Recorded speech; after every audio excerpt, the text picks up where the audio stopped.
When you intend to offer the prayer, wash your faces, your hands, forearms up to the elbows, rub by passing wet hands over your heads, and wash your feet up to the ankles.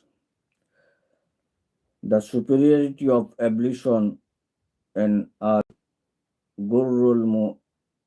muhajjalun, the parts of the body of the Muslim washed in the ablution will shine on the day of resurrection, and the angels will call them by that name from the traces of ablution. Narrated Nuaym al-Mujmir, once I went up to the roof of the mosque along with Abu Hurairah radiallahu anhum.